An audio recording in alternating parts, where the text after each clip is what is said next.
The morning sun cast long shadows across the USS Lexington's deck as Lieutenant Commander Bradley Mitchell adjusted his radar scope for the third time. Something was different about today's incoming attack wave. The Japanese pilots were flying lower, tighter formations, and their approach vectors made no tactical sense. What Mitchell didn't realize was that halfway across the Pacific, Commander Hiroshi Tanaka was leading 36 Mitsubishi A6M0 fighters on a mission that would change naval warfare forever. These weren't ordinary pilots. They were the Emperor's chosen, flying aircraft packed with enough explosives to sink a destroyer. But as they approached the American fleet, they encountered something that defied every tactical manual ever written. Guns that could track and fire without human intervention, guided by invisible beams that seemed to read their very intentions. Before we jump back in, tell us where you're tuning in from, and if this story touches you, make sure you're subscribed, because tomorrow I've saved something extra special for you. March 15th, 1945. The Pacific Theater had become a graveyard of steel and ambition, where American industrial might clashed against Japanese spiritual determination in battles that rewrote the rules of naval combat. Aboard the heavy cruiser USS Portland, stationed 48 nautical miles northeast of Okinawa, a revolution was quietly humming behind reinforced steel plating. Lieutenant Samuel Henderson wiped condensation from his glasses as he monitored the Mark 51 director system, a contraption that looked more like a science fiction prop than military equipment. The rotating dish antenna swept the horizon in mechanical precision, while banks of vacuum tubes glowed amber in the cramped compartment below deck. Henderson had been skeptical when the Navy brass installed these radar-guided fire control systems 6 months earlier. Now, watching the scope paint green blips against the cathode ray tube, he was beginning to understand why Admiral Chester Nimitz had personally overseen their deployment. "Contact bearing 270, range 12,000 yards, Henderson called into his headset. The information flowed instantly to the ship's 4 twin-mounted 40mm Bofors guns, each barrel now tracking automatically toward the approaching aircraft. The system could calculate lead angles, wind drift, and target velocity faster than any human gunner, adjusting continuously as targets maneuvered. Captain Robert Steinberg stood on the bridge, binoculars trained on the horizon where a formation of specks grew larger against the morning sky. These weren't the usual reconnaissance flights or bombing runs they'd grown accustomed to intercepting. Intelligence reports from captured Japanese documents suggested something new was coming. Pilots who wouldn't break off their attack runs, who would press forward regardless of defensive fire. "They're maintaining course, sir," reported Lieutenant Commander Frank Morrison from the communications station. "No evasive maneuvers, speed constant at 210 knots. Morrison had served on destroyers since Pearl Harbor, and something about this approach pattern made his stomach tighten. Japanese pilots were tactical masters, known for their unpredictable attack vectors and last-second course changes. This formation flew like men with nothing to lose.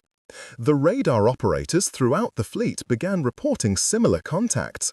From the destroyer USS Callahan to the battleship USS Missouri, the new Mark 22 fire control radars painted the same picture. 36 aircraft approaching in 3 distinct waves, each maintaining perfect formation discipline despite entering the outer defensive perimeter where anti-aircraft fire typically forced immediate dispersal. Commander Mitchell aboard the USS Lexington studied his tactical display with growing unease. The lead formation was now within range of their 5-inch guns, yet showed no signs of the diving or climbing maneuvers that characterized Japanese attack doctrine. His radar operator, Petty Officer 3rd Class Thomas Wheeler, had been tracking these contacts for 17 minutes without observing a single deviation from their approach heading. "Sir, they're not acting like any attack formation I've seen," Wheeler reported, his voice tight with concentration. "No altitude changes, no speed variations, no comm chatter on intercepted frequencies." Wheeler had served on radar duty since the system's installation at Pearl Harbor's Naval Yard, where civilian contractors from Bell Telephone Laboratories had spent weeks training operators on equipment that seemed impossibly complex. The Mark 51 director systems throughout the fleet began their deadly choreography. Unlike the manually operated anti-aircraft guns that had defended American ships earlier in the war, these weapons tracked their targets with mechanical precision that never wavered from fatigue or fear. The radar beams locked on to the approaching aircraft, while analog computers calculated firing solutions that updated 20 times per second. Lieutenant Henderson watched his displays with fascination and dread. The green blips representing enemy aircraft maintained their courses even as the outer ring of destroyer escorts opened fire with conventional weapons. Tracer rounds streaked across the morning sky in patterns that should have forced immediate evasive action, yet the Japanese formation continued forward as if the defensive fire didn't exist. "Range 8,000 yards and closing," Henderson announced. Around him, the Mark 51's mechanical components whirred and clicked as servo motors adjusted gun elevation and bearing with inhuman accuracy. The system had been designed by engineers at the Massachusetts Institute of Technology who understood that human reflexes, no matter how well trained, could never match the speed and precision of electronic calculation. Lieutenant Henderson watched his displays with fascination and dread. The green blips representing enemy aircraft maintained their courses even as the outer ring of destroyer escorts opened fire with conventional weapons. Tracer rounds streaked across the morning sky in patterns that should have forced immediate evasive action, yet the Japanese formation continued forward as if the defensive fire didn't exist. "Range 8,000 yards," Henderson announced. Around him, the Mark 51's mechanical components whirred and clicked as servo motors adjusted gun elevation and bearing with inhuman accuracy. The system had been designed by engineers at the Massachusetts Institute of Technology who understood that human reflexes, no matter how well trained, could never match the speed and precision of electronic calculation. Captain Steinberg felt sweat beading on his forehead despite the cool Pacific morning. Intelligence briefings had warned of new Japanese tactics, of pilots trained for missions that sounded more like suicide than warfare. The approaching formation's behavior suggested those reports might be accurate. Normal attack doctrine called for aircraft to approach at high altitude, dive toward their targets while dropping ordnance, then climb rapidly to escape defensive fire. These pilots showed no signs of planning an escape route.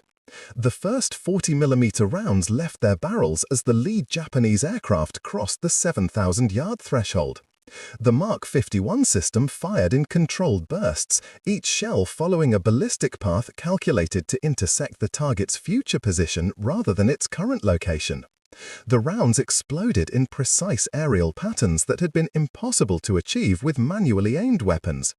Lieutenant Commander Morrison watched through binoculars as the first Japanese aircraft encountered this new form of defensive fire.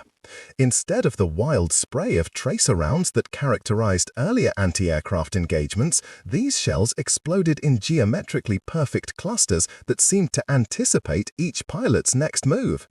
The lead Zero fighter flew directly into a burst pattern that had been calculated 3 seconds before the shells left their barrels. "Direct hit on lead aircraft," reported Petty Officer Wheeler, his voice mixing excitement with professional detachment.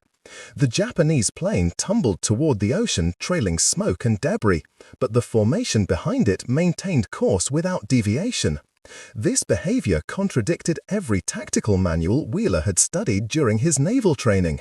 The radar-guided guns continued their methodical destruction as the Japanese formation pressed forward.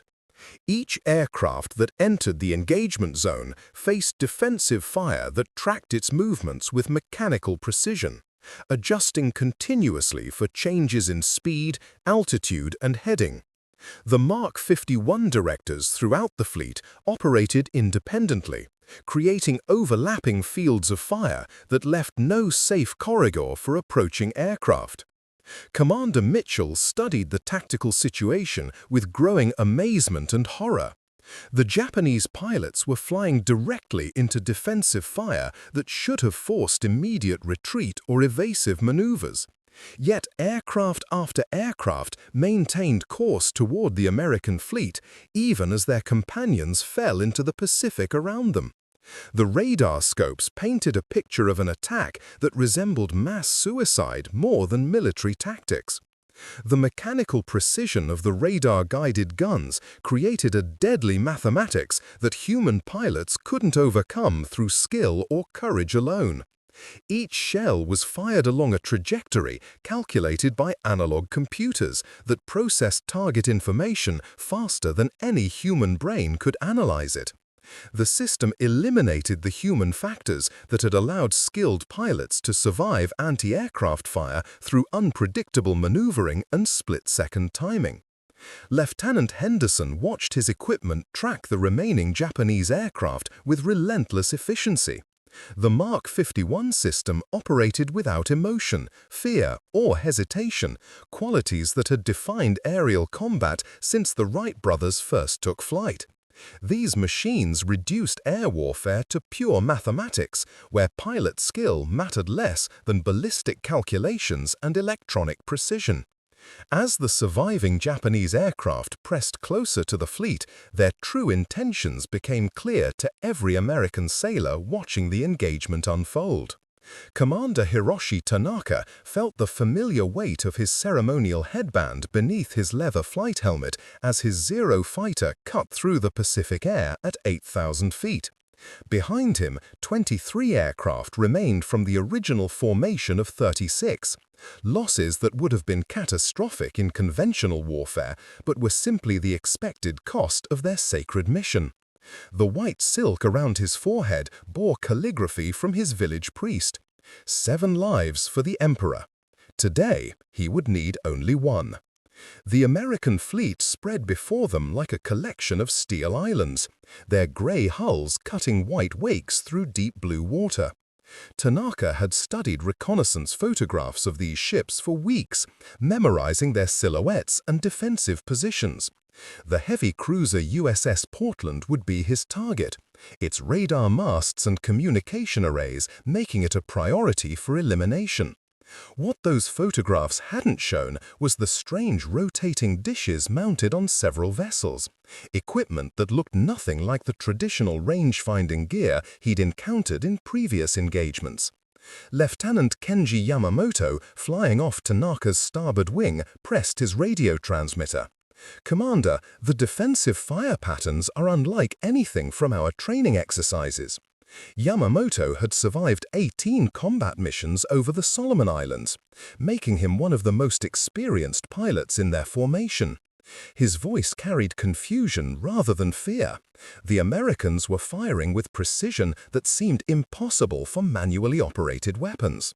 From his cockpit, Tanaka observed the destruction of aircraft ahead of him with clinical detachment.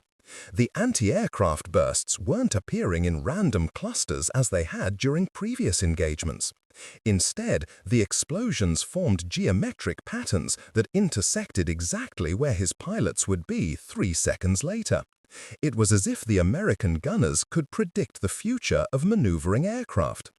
Aboard the USS Portland, Lieutenant Henderson's radar scope painted the approaching Japanese formation in stark detail.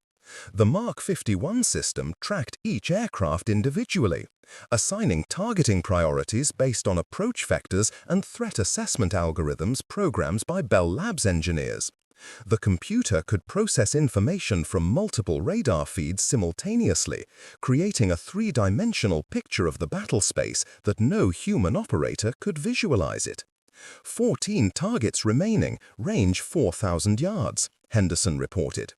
His equipment showed the Japanese aircraft maintaining their approach despite losses that should have forced any rational commander to abort the mission. The tactical display revealed something that chilled him more than enemy bullets. These pilots weren't planning to return home. Captain Steinberg stood on the bridge, watching tracer fire arc across the sky in patterns more precise than anything he'd witnessed during 3 years of Pacific combat. The 40mm Bofors guns fired in measured cadences, their barrels adjusting continuously as the radar system tracked multiple targets. Each gun mount moved with mechanical precision that human operators couldn't match, creating interlocking fields of fire that left no gaps for skilled pilots to exploit. Preparing and narrating this story took us a lot of time, so if you are enjoying it, subscribe to our channel. It means a lot to us. Now, back to the story. Sir, the Japanese formation is beginning its final approach, reported Lieutenant Commander Morrison. Through his binoculars, he could see individual aircraft clearly now. Single-engine fighters with red rising sun markings, flying lower than any sensible attack profile would dictate. These weren't dive bombers preparing to release ordnance from altitude. They were flying directly toward the ships with no apparent intention of pulling away. The realization struck the American crew with sudden clarity. These weren't conventional attack aircraft. They were flying bombs, piloted missiles guided by human intelligence and driven by fanatical determination. The Japanese had weaponized their own pilots, turning skilled aviators into guidance systems for explosive payloads. Commander Tanaka felt his Zero shudder as shell fragments peppered its wings. The American defensive fire had found him despite his evasive maneuvers, proof that their gunners possessed capabilities beyond normal human reflexes. His aircraft's engine began running rough, oil pressure dropping steadily as damaged cylinders misfired. The distance to his target remained 3,000 yards, close enough to complete his mission if his plane held together. Lieutenant Yamamoto's aircraft disintegrated in a direct hit that scattered debris across a 100-yard radius. His radio call cut off mid-transmission, leaving only static on the tactical frequency. Tanaka watched his wingman's sacrifice without emotion, focusing entirely on the growing silhouette of the American cruiser. His targeting had to be perfect. There would be no second chance. The Mark 51 radar systems throughout the fleet operated at maximum efficiency, their mechanical brains processing target information faster than human thought. Each system shared data through electrical connections linked gun directors across multiple ships, creating a coordinated defense network that treated the entire fleet as a single entity. The Japanese pilots faced not individual gun crews, but an integrated machine designed specifically to counter aerial attacks. Petty Officer Wheeler watched his scope with professional fascination as the remaining Japanese aircraft entered the final engagement zone. The Mark 51 could track targets moving at speeds up to 400 miles per hour, while calculating firing solutions that accounted for wind speed, target acceleration, and ammunition ballistics. The system represented the cutting edge of American military technology, designed by engineers who understood that future warfare would be won through superior computation rather than individual heroism. Range 2,000 yards, multiple targets maintaining attack heading, Wheeler reported. His equipment showed 9 Japanese aircraft still approaching, their formations now scattered by defensive fire, but their intentions unchanged. The radar painted each plane as a bright blip moving inexorably toward the American ships, guided by pilots who had already accepted death as the price of their mission. Commander Tanaka's Zero fighter shook violently as another burst of 40mm shells exploded nearby. His instrument panel showed critical damage to hydraulic systems and fuel lines, but the engine continued running with enough power to reach his target. The American cruiser loomed larger through his windscreen, its superstructure clearly visible despite the smoke and chaos of battle. He could see individual sailors on deck, some manning manually operated machine guns, while others sought cover behind steel bulkheads. The mathematical precision of the radar-guided weapons created a killing field that human skill alone couldn't penetrate. Each shell followed a ballistic trajectory calculated to intersect the target's future position, eliminating the guesswork that allowed experienced pilots to survive anti-aircraft fire through unpredictable maneuvering. The system reduced aerial combat to pure physics, where pilot courage mattered less than the inexorable laws of motion and probability. Lieutenant Henderson felt sweat dripping into his eyes as he monitored his equipment's relentless calculations. The Mark 51 tracked the remaining Japanese aircraft with mechanical precision, adjusting firing solutions continuously as targets maneuvered within the engagement zone. The system operated without the emotional stress that affected human gunners, maintaining perfect accuracy regardless of the tactical situation. Captain Steinberg gripped the bridge railing as the closest Japanese aircraft approached within 1,500 yards of his ship. The pilot's intentions were now unmistakably clear.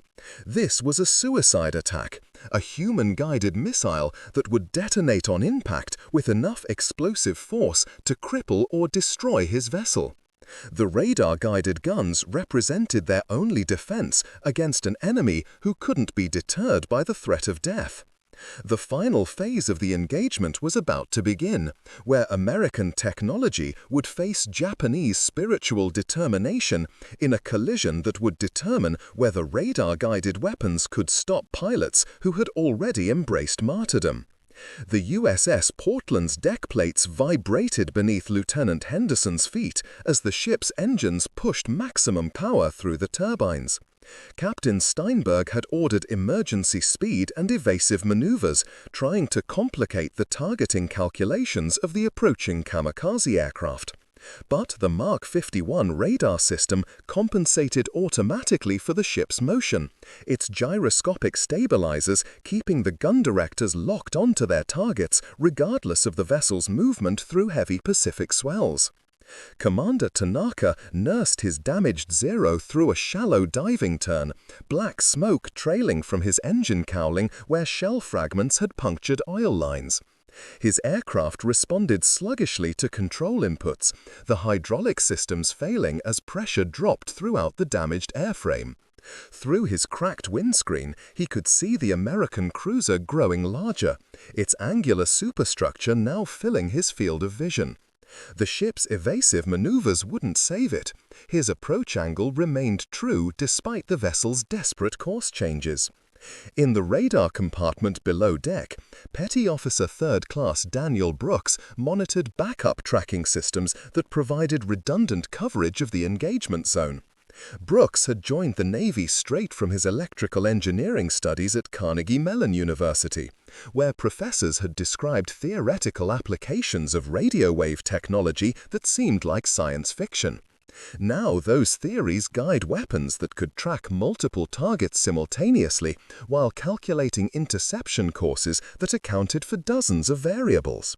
Primary target bearing 095, range 800 yards and closing rapidly, Brooks announced into his headset. His equipment showed the lead Japanese aircraft maintaining its attack profile despite catastrophic damage that should have forced an immediate crash. The pilot was somehow keeping his plane airborne through pure determination, using manual controls to compensate for failed systems. Lieutenant Commander Morrison felt his stomach clench as he watched the approaching Kamikaze through powerful binoculars. The Japanese pilot's face was visible now behind the aircraft's canopy. Young, determined, focused entirely on his target with an intensity that transcended normal combat psychology. This wasn't a soldier fighting for tactical advantage or strategic objectives. This was a man completing what he considered a sacred duty, regardless of personal consequences. The 40mm Bofors guns continued their mechanical ballet, tracking the surviving Japanese aircraft with precision that seemed almost supernatural to sailors trained on manually operated weapons. Each gun mount moved independently while remaining part of a coordinated defense network that shared targeting data through electrical connections spanning the entire fleet. The system represented a fundamental change in naval warfare, where human gunners became supervisors rather than operators of increasingly autonomous weapons. Commander Tanaka felt his Zero's engine seize momentarily before coughing back to life, metal components grinding against each other as lubrication systems failed completely. His fuel gauge showed nearly empty tanks, pierced by shell fragments that left rainbow slicks on the ocean surface below. The distance to his target measured less than 600 yards, close enough that even a dead-stick glide would carry his aircraft to impact. Captain Steinberg watched the final approach phase with grim fascination. The Japanese pilot demonstrated flying skills that bordered on miraculous, keeping his severely damaged aircraft stable despite control surfaces that barely responded to input. But skill alone couldn't overcome the mathematical certainty of radar-guided weapons. The Mark 51 system tracked the Kamikaze's erratic flight path, continuously updating firing solutions that predicted the aircraft's position several seconds into the future. "All guns, concentrate fire on primary target," Henderson commanded, his voice steady despite the tension that filled the radar compartment. The Mark 51 directors throughout the fleet focused their attention on Commander Tanaka's Zero, creating overlapping fields of fire that eliminated any possible escape route. The system's electronic brain calculated that the target would be destroyed within the next 30 seconds based on current trajectory and weapon performance data.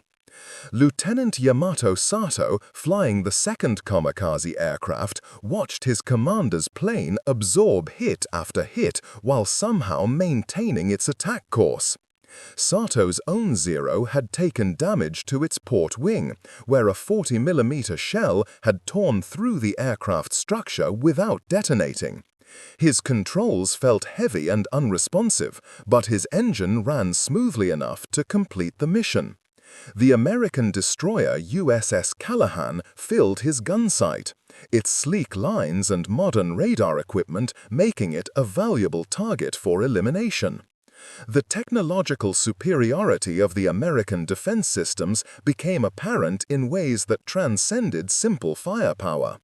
The radar-guided guns didn't tire, didn't suffer from stress or fear, and never hesitated when targets appeared in their engagement zones. They processed information at speeds impossible for human operators while maintaining accuracy that eliminated the element of luck that had previously allowed skilled pilots to survive concentrated anti-aircraft fire. Petty Officer Wheeler observed his instruments with professional detachment as the Mark 51 system painted targeting solutions across his display screens. The equipment showed predicted impact points for each kamikaze, calculating the exact moment when defensive fire would either destroy the targets or fail to prevent their successful attacks. The mathematics were brutally simple. Either the radar-guided weapons would stop every aircraft, or American sailors would die in the explosions that followed. Commander Tanaka's Zero fighter began its final dive toward the USS Portland structure. His aircraft's frame groaned under the stress of high-speed maneuvering, rivets popping from damaged sections as aerodynamic forces threatened to tear the plane apart before it reached its target. But the fundamental structure held together, carrying its explosive payload toward the American ship with momentum that no amount of evasive action could deflect. The Mark 51 radar system achieved target lock at 400 yards, its mechanical computers calculating a firing solution that accounted for the kamikaze's diving attack profile. Every variable had been measured: wind speed, target velocity, ammunition ballistics, and platform motion. The system's electronic brain determined that interception remained possible for exactly 12 more seconds. Lieutenant Henderson watched green traces cross his cathode ray displays as the final engagement phase began. The Japanese aircraft had penetrated deeper into the fleet's defensive perimeter than any previous attack, demonstrating pilot skill that commanded respect even from enemies. But respect wouldn't deflect the shells that his equipment was directing toward their targets with mechanical precision. The 40mm guns fired their final salvos as Commander Tanaka Zero reached the 300-yard mark. Each shell followed a ballistic path calculated to intersect the aircraft's future position, creating a steel barrier that no amount of piloting skill could penetrate. The Kamikaze pilot faced the ultimate test of his training and determination against weapons that represented the pinnacle of American technological innovation. Captain Steinberg held his breath as tracer rounds streaked toward the diving Japanese aircraft, knowing that the next few seconds would determine whether radar-guided weapons could stop an enemy who had weaponized human fanaticism itself. The 40mm shells struck Commander Tanaka Zero at 250 yards from the USS Portland structure. His aircraft disintegrated in a brilliant orange fireball that scattered burning debris across a 100-yard radius of ocean surface. The explosion occurred exactly where the Mark 51 system had calculated it would, 3 seconds before the Kamikaze could have reached its target.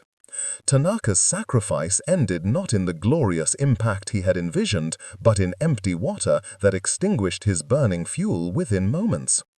Lieutenant Yamato Sato witnessed his commander's destruction while diving toward the destroyer USS Callahan at terminal velocity.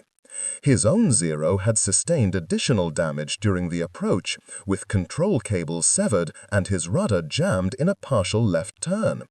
Sato fought his aircraft's natural tendency to spiral while maintaining his attack heading through pure physical strength and desperate improvisation. The American ship loomed larger in his wind sight, its radar-directed weapons already tracking his descent with mechanical precision. Aboard the USS Callahan, Lieutenant Junior Grade Michael Patterson operated a secondary fire control station that coordinated with the primary Mark 51 system. Patterson had trained on these systems at the Naval Fire Control School in Washington, where instructors emphasized that radar-guided weapons represented the future of naval combat. Theory became reality as his equipment tracked the diving Kamikaze with accuracy that would have been impossible using optical rangefinders and manual calculations. Target descending at 60 degrees, airspeed increasing through 280 knots, Patterson reported to the ship's gunnery officer. His radar scope showed the Japanese aircraft as a bright blip moving rapidly down the display screen, its trajectory intersecting the destroyer's position in less than 20 seconds.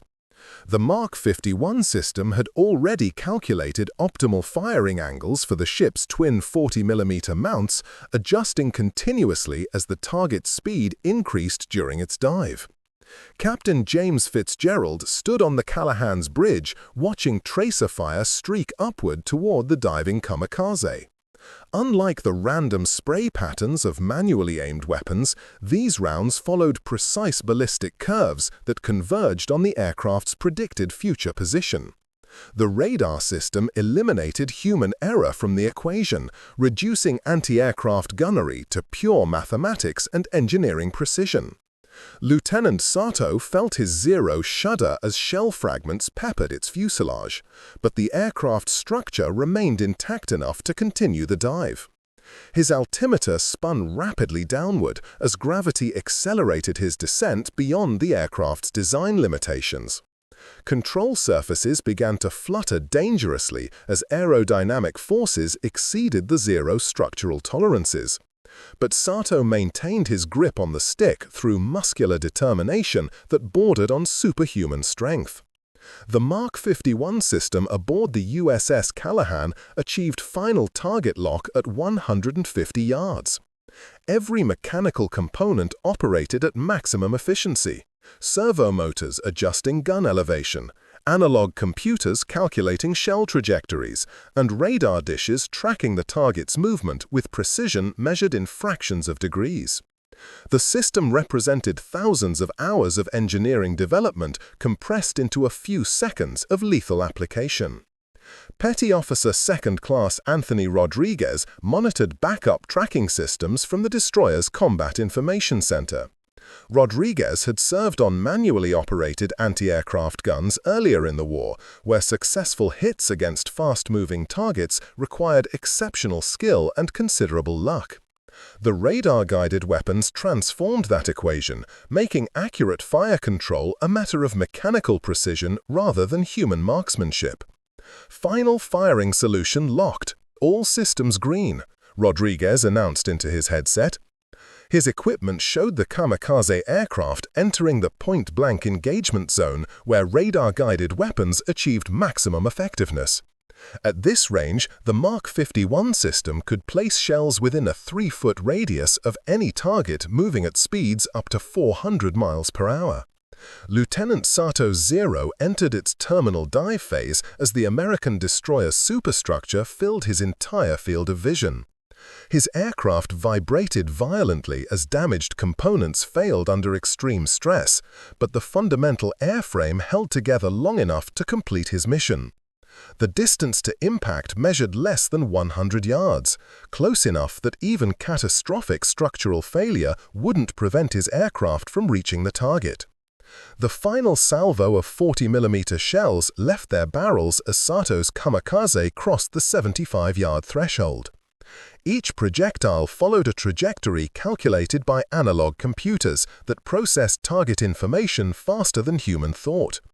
The shells formed a geometric pattern in 3-dimensional space that no amount of evasive maneuvering could avoid, creating a steel barrier between the diving aircraft and its intended target. Captain Fitzgerald watched the engagement's final seconds with a mixture of professional admiration and human horror. The Japanese pilot demonstrated courage that transcended normal military training, pressing his attack despite damage that should have forced an immediate crash. But courage alone couldn't overcome the mathematical certainty of weapons designed specifically to counter such tactics. The Kamikaze aircraft struck the defensive fire pattern at 50 yards from the USS Callahan's hull. Multiple 40mm shells detonated simultaneously, creating a combined explosion that vaporized the Zero's forward section while scattering burning debris across the ocean's surface. Sato's sacrifice ended in empty water, his aircraft's explosive payload detonating harmlessly away from any American vessel. Lieutenant Patterson observed the engagement's conclusion through his radar displays, watching the bright target blip disappear from his scope as the Kamikaze disintegrated under concentrated fire. His equipment immediately began scanning for additional threats, its mechanical brain processing information at speeds that allowed instantaneous response to new contacts entering the engagement zone. The third Kamikaze aircraft, piloted by Lieutenant Hideo Nakamura, approached the light cruiser USS Cleveland from a different angle. Nakamura had witnessed both his comrades' destruction while maintaining his own attack profile, adjusting his approach to exploit what appeared to be a gap in the American defensive fire. His Zero carried the same explosive payload as the previous aircraft, enough high explosive to cripple any ship if delivered accurately. Chief Petty Officer William Thompson operated the Cleveland's primary Mark 51 director from a position deep within the ship's armored superstructure. Thompson had 22 years of naval service, including combat experience with manually operated weapons that required human skill to achieve accurate fire. The radar-guided systems eliminated those variables, creating defensive capabilities that surpassed anything he had experienced during 20 years of military service. New contact bearing 147, range 1,000 yards and closing fast, Thompson reported to his gunnery officer. His equipment showed the third Kamikaze maintaining a low-altitude approach that kept it below the engagement envelopes of several defensive systems. But the Mark 51 radar could track targets flying just above sea level, its electronic beams penetrating through atmospheric interference that would have blinded optical rangefinders. Lieutenant Nakamura felt his Zero respond smoothly to control inputs as he skimmed above Pacific swells at maximum speed. His aircraft had avoided the concentrated fire that destroyed his comrades by approaching from an unexpected vector, but now faced the same radar-guided weapons that had made kamikaze tactics obsolete through technological superiority rather than superior numbers. The USS Cleveland's 40mm guns swiveled toward their new target with mechanical precision that ignored the chaos and smoke of battle. American technology was about to face its final test against Japanese determination in an engagement that would demonstrate whether radar-guided weapons had fundamentally changed the naval warfare. Lieutenant Hideo Nakamura's Zero fighter skimmed the Pacific surface at wave-top altitude. His propeller was creating white foam trails across the dark blue water. His approach kept him beneath the optimal tracking angles of most radar systems, exploiting a tactical advantage discovered through studying wreckage reports from previous engagements. But the Mark 51 directors aboard the USS Cleveland possessed capabilities that exceeded anything in Japanese intelligence assessments. Chief Petty Officer Thompson watched his radar scope track the low-flying Kamikaze with unwavering precision. The system's electronic beams penetrated through sea spray and atmospheric distortion that would have rendered optical fire control useless. At this altitude and speed, human gunners would have struggled to acquire the target, much less maintain accurate tracking through evasive maneuvers. The Mark 51 eliminated those limitations through technological superiority that transcended human physical capabilities. Target maintaining sea-level approach, airspeed 290 knots, Thompson announced to his gunnery team. His equipment displayed firing solutions that updated continuously as the Kamikaze maneuvered through Pacific swells. The radar maintaining target lock despite the aircraft's attempts to use natural terrain masking. The system's mechanical brain calculated interception courses that accounted for the target's erratic flight path while compensating for the ship's own movement through heavy seas. Captain Richard Hartwell stood in Cleveland's command center studying tactical displays that showed the Kamikaze's approach from multiple sensor perspectives. Hartwell had commanded destroyers during the Guadalcanal campaign, where manually operated anti-aircraft guns required concentrated fire from multiple ships to achieve successful interceptions. The radar-guided systems changed those requirements, allowing individual vessels to engage multiple targets simultaneously with precision that seemed almost supernatural. Lieutenant Nakamura felt his Zero buffeted by turbulence as he flew through the wake of burning debris from his comrades' aircraft. The American defensive fire had been devastatingly accurate, destroying experienced pilots who had survived dozens of conventional combat missions. But his low-altitude approach offered advantages that might allow penetration of their defensive perimeter, exploiting blind spots in their radar coverage that intelligence reports suggested existed. The Mark 51 system aboard the USS Cleveland proved those intelligence reports catastrophically wrong. Its radar beams tracked Nakamura's Zero with mechanical precision that ignored altitude limitations, maintaining target lock while calculating firing solutions that accounted for the aircraft's ground effect flight characteristics. The system had been designed by engineers who understood that future naval combat would require capabilities beyond human limitations. Petty Officer First Class Robert Martinez operated secondary tracking equipment that provided redundant coverage of the engagement zone. Martinez had graduated from radar school at the Naval Training Center in San Diego, where instructors emphasized that electronic warfare represented the future of military operations. Theory became a deadly reality as his equipment painted the approaching Kamikaze with electronic precision that eliminated guesswork from fire control calculations. Final approach phase initiated, range 400 yards and closing, Martinez reported into his headset. His displays showed the Japanese aircraft maintaining maximum speed despite the extreme physical stress of sustained low-altitude flight. The pilot demonstrated exceptional skill in keeping his damaged Zero stable while maneuvering through turbulent air that would have challenged even experienced test pilots under normal circumstances.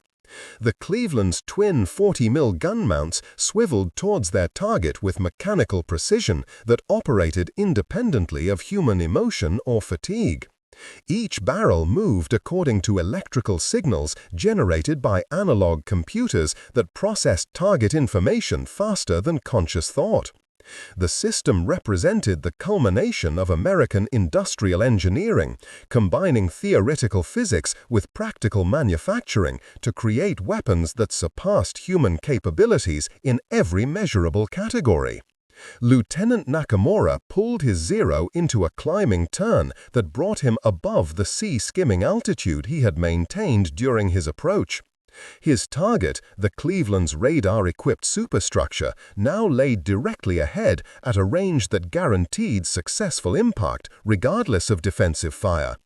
The explosive payload carried by his aircraft contained enough high explosive to cripple the American cruiser's electronic systems, evening the technological odds for future kamikaze attacks.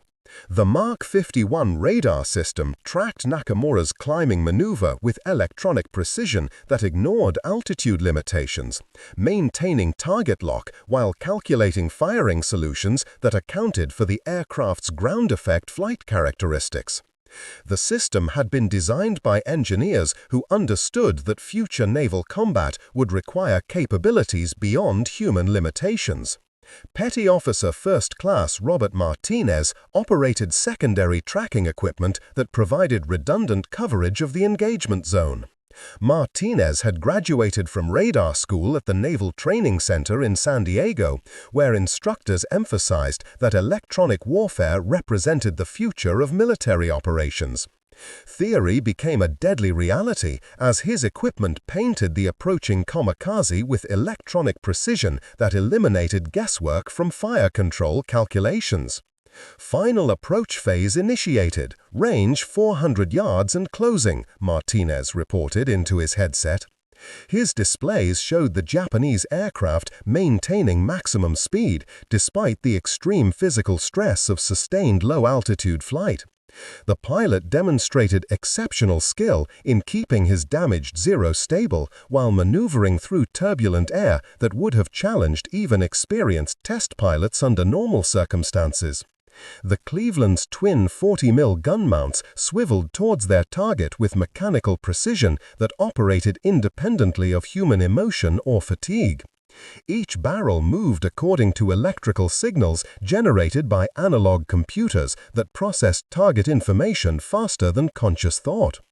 The system represented the culmination of American industrial engineering, combining theoretical physics with practical manufacturing to create weapons that surpassed human capabilities in every measurable category.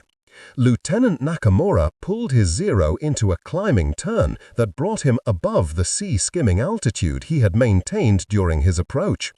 His target, the Cleveland's radar-equipped superstructure, now lay directly ahead at a range that guaranteed successful impact regardless of defensive fire. The explosive payload carried by his aircraft contained enough high explosive to cripple the American cruiser's electronic systems, evening the technological odds for future kamikaze attacks. The Mark 51 radar system tracked Nakamura's climbing maneuver with electronic precision that anticipated his flight path 3 seconds into the future. Servo motors adjusted gun elevation while ballistic computers calculated shell trajectories that would intersect the target's position at exactly the right moment. The system operated without the hesitation that might affect human gunners when facing an enemy who had already accepted death as the price of completing his mission. Chief Thompson observed his instruments with professional detachment as the final engagement phase began. His equipment showed optimal firing solutions converging on the approaching kamikaze, electronic calculations that reduced aerial combat to pure mathematics. The Japanese pilots' courage and skill commanded respect, but those human qualities couldn't overcome weapons designed specifically to counter such tactics through technological superiority. The 40mm shells left their barrels in precisely timed salvos that created overlapping explosion patterns in three-dimensional space. Each projectile followed a ballistic trajectory to compensate for wind drift, target acceleration, and ammunition performance characteristics. The Mark 51 system had processed hundreds of variables while generating firing solutions that human gunners couldn't have calculated with hours of preparation time. Lieutenant Nakamura pulled his Zero into a climbing turn that brought him above the sea-skimming altitude he had maintained during his approach. His target, the Cleveland's radar-equipped superstructure, now laid directly ahead at a range that guaranteed successful impact regardless of defensive fire. The explosive payload carried by his aircraft contained enough high explosive to cripple the American cruiser's electronic systems, evening the technological odds for future kamikaze attacks. The Mark 51 radar system tracked Nakamura's climbing maneuver with electronic precision that anticipated his flight path 3 seconds into the future. Servo motors adjusted gun elevation, while ballistic computers calculated shell trajectories that would intersect the target's position at exactly the right moment. The system operated without the hesitation that might affect human gunners when facing an enemy who had already accepted death as the price of completing his mission. Chief Thompson observed his instruments with professional detachment as the final engagement phase began. His equipment showed optimal firing solutions converging on the approaching kamikaze, electronic calculations that reduced aerial combat to pure mathematics. The Japanese pilots' courage and skill commanded respect, but those human qualities couldn't overcome weapons designed specifically to counter such tactics through technological superiority. The 40mm shells left their barrels in precisely timed salvos. Captain Hartwell surveyed the engagement zone through binoculars, observing debris patterns that marked the destruction of all 3 kamikaze aircraft. The radar-guided defensive systems had achieved complete success without sustaining any damage to American vessels or personnel. The technological revolution represented by these weapons had fundamentally altered the balance of naval warfare, making traditional attack methods obsolete through electronic superiority. The implications extended far beyond this single engagement. Japanese military planners had developed kamikaze tactics as a response to American material superiority, believing that spiritual determination could overcome technological advantages. The radar-guided weapons proved that assumption catastrophically wrong, demonstrating that human courage, no matter how absolute, couldn't prevail against systems designed to eliminate human limitations from military operations. Lieutenant Henderson secured his radar equipment as the all-clear signal echoed throughout the fleet. His Mark 51 system had performed flawlessly during its first major combat test, validating years of research and development by American engineers and scientists. The technology would reshape naval tactics for generations, making manually operated weapons as obsolete as sailing ships in an age of steam power. The surviving members of the American fleet began damage assessments and casualty reports, finding remarkably light losses despite facing an attack that should have inflicted serious damage using conventional defensive methods. 0 American ships had been hit, 0 American sailors had been killed.